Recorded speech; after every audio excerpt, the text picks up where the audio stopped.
and welcome to the first ever episode of my brand new podcast, To Be Frank. Each week I'll be bringing you a new episode with a new guest, and I'm really excited for what I have in store for you next week. There's going to be no clues just yet, but that podcast has been recorded and with someone very special indeed. So, who am I and why am I talking to you today? Well, my name is Frank Adlington-Stringer, and I've been involved in politics for the last 5 years, kind of by accident. I never wanted to go down this route, but here I am, and we're now using this podcast as a way of exploring some of the political ideas, but also the personal stories of myself and others to try and make politics a little bit more accessible for everyone. This podcast won't be overly political. It's not going to be about the hum and drum of what's happening and policy and procedure in a way that, quite frankly, the general public don't seem to enjoy. Maybe some of us do want to get down into that detail, but this podcast is for us to be able to explore ideas, emotions and feelings and understand what makes our lives political day to day. What are the issues that affect us? And how do some of the things that maybe seem quite mundane actually have a big impact on ourselves and others? You might know me from the East Midlands mayoral election, which happened in May and was very, very quickly followed by a general election in which I was also a candidate. In both of those elections, myself and the Green Party, which I represented, did incredibly well, and we were so proud of the results we got. I'm also an elected councillor in North East Derbyshire, so I understand how local government does and, quite frankly, doesn't work sometimes. And I want to be able to bring that local perspective to these conversations, to talk to guests from a range of different sectors. Some are in pop culture, others might be working on the ground in our NHS. I really want this to be an expansive list of people and where we can have conversations about the big national news, the way that that's impacting us, but also our personal lives, how our mental health might be impacted, how our work and our job might influence things. What does sport and media and culture have to say about society and the world we're living in and the future that we're creating for ourselves? Standing in those elections showed me that there's a need for change. I can see it, I can feel it, and that's why I first got involved in politics almost 5 years ago now. And I want to explore that through this podcast because it isn't just change on one side of the political spectrum. People are voting less and less, in fact, less than they ever have done, for the two main parties. Labour won the election, we all know that, but they did so with such a small mandate if you look at the raw numbers. They've got a disproportionate amount of seats and they've got an overwhelming majority in the House of Commons. But their actual popular vote share, the number of people that went out and cast a ballot in favour of the Labour Party, dropped and dropped. And it has over the last few elections. The same is true for the Conservative Party, and we're now at a point where we've had an election where members of Parliament for different smaller political parties have been elected in huge numbers. I'm very, very pleased, very, very proud that we have now 4 Green MPs in the House of Commons, but that's been matched by an increased number of Reform MPs as well. So there is this divide that's happened, this break in society in which people are getting frustrated and they want change. And I want to explore that, what that means to you. I want to hear your thoughts, your feelings, your comments, and that's what this space is about. It's not for me to project one set of ideas. It's not for us to have hard and harsh debate either. It's a space to have conversations and to explore, to allow our curiosity to run wild and hopefully find a few solutions along the way, to try and challenge our perceptions and also admit when we're wrong and how we can improve.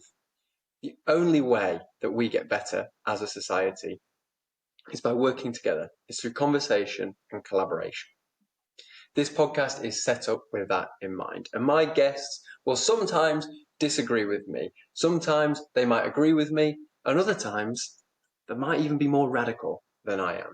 But that's the beauty of it. That's the beauty of politics, of society, of difference. And we have to understand that. So politics isn't where I thought I would be. And standing here speaking to you now on this podcast certainly isn't where my parents or my teachers, I suspect, ever thought I would end up.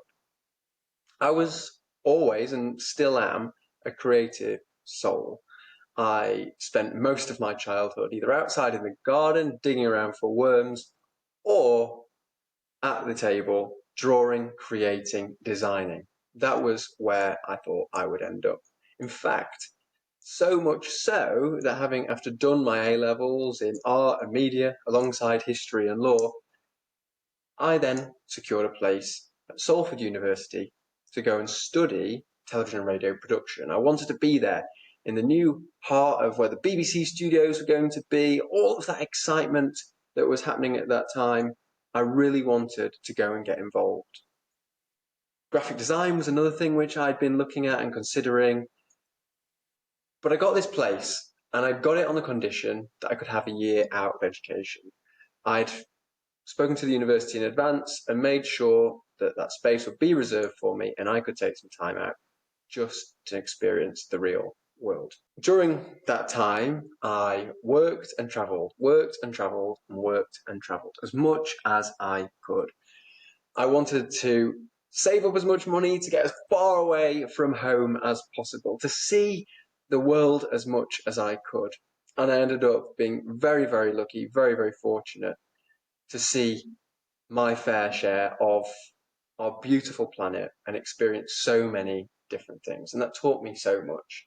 And I loved it so much that I decided I wanted to keep doing it.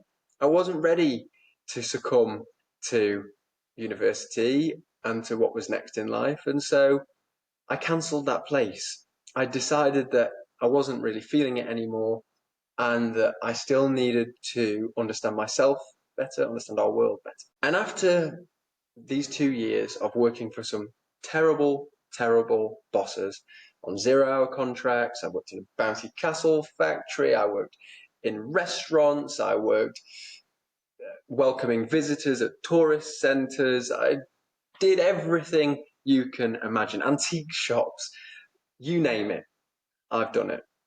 And that experience in the professional world, combined with that I was experiencing when I was out and about traveling, gave me a real insight into some of the most beautiful and wonderful aspects of life, but also some of the negatives of society that we have today. I'd be away in the most beautiful places, witnessing in a gorgeous landscape, and it would be surrounded by poverty. There will be pollution.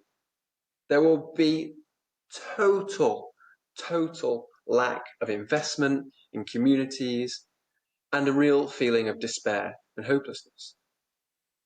People inspired me, and I met people living in the most awful conditions, people who were struggling to get by each day, but they always had a smile on their face. That wasn't true only in other parts of the world. That was true in the UK as well. Those same things were happening back at home. But this was a time when there was Brexit and there was this feeling of our country, the United Kingdom, being different, being special, and wanting to remove itself from the rest of the world, beginning with Europe, and really setting itself apart. And it was interesting to go through this learning process of understanding the world, understanding other people, other cultures, how different systems work, and then seeing your own nation and coming back to your nation and working in that nation, feeling like politics was very divisive at that time, and that somehow there was a feeling of superiority, and that really clashing for me. I'm really not understanding that, because I would have conversations in the UK about sustainability, about us having something as sophisticated, let's say, as a bottle return scheme in supermarkets. So it's something that's been talked about for a long time in the UK, and politicians tell us it's too complicated to roll out. That if you go to the supermarket and you go and buy something to drink in glass bottles, that once you've drunk those, you shouldn't be able to bring them back to the supermarket, take it to a machine where you put in the glass bottles, and it gives you back the money, even if it's just a few pence, that you paid extra when you first bought the bottles. That system has been almost ruled out by politicians time and time again because it'd just be a nightmare to coordinate. Well, I remember doing that in Argentina. And so it was experiences like that that made me think, well, if we think we really are superior, if we really think that our country is special, then why can't we implement things that a struggling economy, as Argentina really was then, can do this? They can do the simple things right. They can think holistically about their impact on the world around them. Now, don't get me wrong, no country is perfect. No country ever will be perfect. But we can take steps in the right direction and we can learn from others. And so I've been through that experience, not only just then, but through my political career, dare I call it that, and also now I hope again through this podcast. I came back from traveling finally and decided that it was my duty to try and use this learning, my newfound understanding of the world and people and the challenges we face, to do something about it. I did consider continuing down the route I had already decided on, going and studying television and radio production or graphic design to try and influence people through the media, through creative art forms, and through challenging perceptions. And I'll have interesting conversations about that in a very, very specific way in the next episode of this podcast. But ultimately, I felt that I would have to end up working for corporations, huge conglomerates that would undermine my values. And I didn't want to have to sit and design adverts for Coca-Cola. I felt that that clashed, that didn't represent the values that I stood for. And so I thought about it and decided that something had to change and that I couldn't see anyone around me that was going to change that. Now, I became a Labour Party member a long time ago, and I've been a Labour Party member for a couple of years before I left school in 2016, I was talking about. And I joined the party and felt that maybe that's what you did. Maybe that was a vehicle for change. Perhaps they could offer an alternative to those that have been in power. I didn't feel there really was that radical challenge, and there certainly wasn't enough consideration about the issues which really mattered to me, which was people and planet living in harmony. And so after being totally inactive, never even going to a single meeting, I snipped up my Labour Party membership and left. I sent an email to them, confirming that I was ending my membership. That was the first time I'd ever had contact with the party. They'd never reached out to me, never tried to get me involved. And I think that is a sign of where politics is failing to engage communities. So I decided that the only way to change the political system was from within the political system. So I decided I would go and learn everything I could about it. And maybe then, once I had an understanding of what politics was and how it worked, that I could do something about it. Maybe I would come back to my creative roots one way or another. Maybe in some ways I have. What I did next was start studying politics and international relations at Nottingham-Trent University. And within months of being there, I joined the Green Party. I've been really impressed by Amelia Womack, who had been to speak as part of a panel to us about violence against women and girls. So there I was, a member of the Green Party, studying politics and international relations, and within just a matter of months, I was sat in a pub in early 2019 with 4 or 5 other people, other Green Party members, trying to figure out how we could make Derbyshire Green Party effective, a useful vehicle for change. Because where I live, the Green Party wasn't really doing very much at all. We have, I'm very pleased to say, managed to do that. And people have come along the way and been involved with that. And some of them are still involved today, and their hard work has created the change that we've seen. Me being elected as our first Green councillor in the area, and coming so close in many other elections since. Elections that otherwise wouldn't have even had a Green candidate.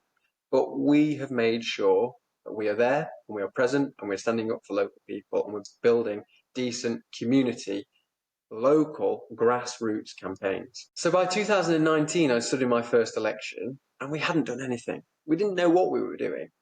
And so I put my name on the ballot paper, and I remember I made a big green poster and I put it up in my mum's shop window.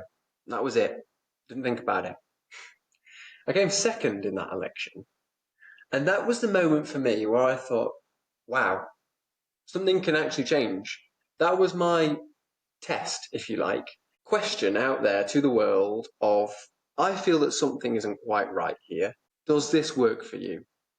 Is this an opportunity for change? Can we think about things differently? Who's going to join me on this mission? And people came out in enough numbers for me to come second in an area which was conservative, which had always been that way, had no real opposition, and there I was, all of a sudden, in second place. Beating the Labour Party, the Liberal Democrats, and for us, that was a huge achievement. It is a huge achievement. That same year, in December, a general election was called, and you might remember it because it was one of total chaos led by Boris Johnson, when he was hiding in fridges and all of that crazy stuff was happening. And I ended up being a candidate. I didn't know what that meant, what that would look like, what that experience would be. And I just remember it being very, very stressful. For me, it was really exciting to be involved with that and to have an opportunity to be involved in national politics was just amazing. But it came with a huge amount of stress and disappointment. I wanted to represent my community as best I could, to do everything I could to stand up, to be heard, and to make sure that everyone had an opportunity to vote Green and that everyone heard what we were standing for and what we were about. So I gave my heart and soul into that election without any real idea as to how that might work, what I should or shouldn't be doing. After that election, I knew that I wanted to give this a proper go, to really go for it. And so we did.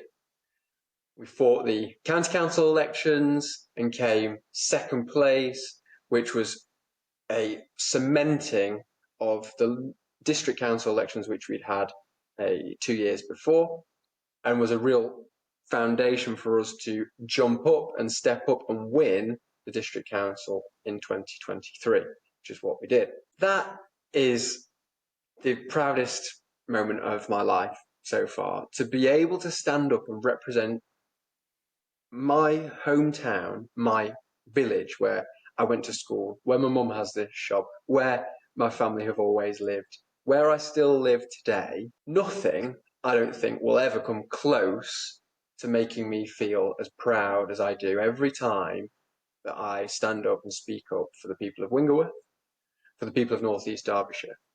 That is a real privilege. I was able to champion those people, my community, my neighbours, on the council, but also in the East Midlands mayoral election, which happened just a few months ago. It gave us a platform regionally to really elevate those voices and those concerns. It's given me now, even though we didn't win the election, coming third place with over 50,000 votes, beating Liberal Democrats, beating Reform, beating the Independents, we were able to really get a foothold in the door and say, look, we're here and we're ready for change. Now, why am I telling you this? I'm telling you because Over the last 5 years, I've gone from feeling completely disheartened, disillusioned, not even involved in politics, to now being at a point where I see firsthand hope. And I really mean it when I say that. I see hope. I see it every single day. Those of you that message me on Instagram, those of you that like my reels, those of you that email me with your problems and concerns because you trust me to sort them out for you. Every single one of you that goes out and votes green more and more and more each time. Every election I've stood in, I've got a higher vote share than the equivalent election before. That is not an uncommon trend for the Green Party across the country. We now see a greater number of MPs in Parliament. We now see more councillors, over 800 councillors across the country. We see Greens in control of councils. That inspires me, and it should inspire you too, because there is an ability for change. Now, even if you don't vote Green, even if you despise the Green Party and everything it stands for, and who I am and the values I represent, let it be a lesson. A lesson that when you bring people together, when you talk to people, listen to people, you can make change. There is an enormous system, a political machine, which is doing everything it can to hold on to power and to stop that from being challenged. It does it every single step of the way. But through community collaboration, through unity and collective firepower, we can change that, because we already have. We've already started it. And the only thing that's stopping us from doing it now are those of you that are listening and don't vote, or don't go out and vote for what you believe in. Now, I understand why. I really, really do. It's scary to think your vote might be wasted, or that the worst of the two evils might get into power. But slowly, slowly, step by step, being proven to you by your neighbours is the fact that we can make change. That is something so incredibly special to learn. And that gives me hope when talking to other people on this podcast, to be able to get people here to talk to me about how they feel about society, the issues they experience. Because I have my own set of concerns, issues, worries, things I want to see change. But it's not just about that. Because if I create a society in this dream world, in this moment for being Prime Minister for a day, it's only going to work for me. And if you only do it for yourself and create that little dream world that works for you, it's not going to serve anyone else.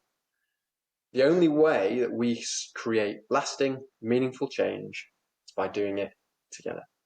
So throughout this series, throughout this podcast, we're going to bring in different voices from different people, challenge perceptions, really consider how things can work holistically for everyone. British politics has lacked that strong left-wing voice. I'm not sure why that is. Perhaps we're too kind, too compassionate, too willing to let others speak up for us. Maybe it's got something to do with how the media, the right-wing media, control what the public see and hear. But here we are, at the start of something new, at the start of a podcast where we can have the conversations that are so desperately needed. And I encourage you to listen to this if you don't agree with me. Encourage you to listen to this if you don't agree with my guests, because that's the only way you can learn. Understand why you disagree with us. Understand what it is and how your ideas could be changed, could be adapted to work for all of us. Because the only way we thrive is together. I'll be bringing you weekly episodes of To Be Frank, and you'll be able to hear it on all major streaming platforms, from Spotify and Apple Music to YouTube.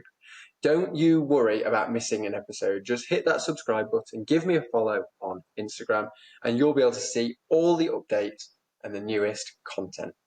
Thank you for tuning in and listening to me today. Next time, I'll be here with a very special guest, Davina De Campo. That's right. If you made it all the way to the end of this episode, you now know who's coming next week and how very excited I am about that. We'll be discussing a range of issues from LGBTIQA plus community in sport, all the way through to the far-right riots which we have seen across the country.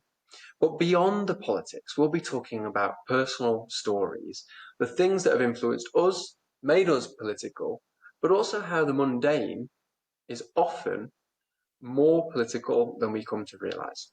Perhaps through understanding these things, we can make more of a change, more of a difference to our own lives and to society as a whole. That's it from me for today. You take care, have a lovely rest of your week, and I'll see you at the next one. Bye for now.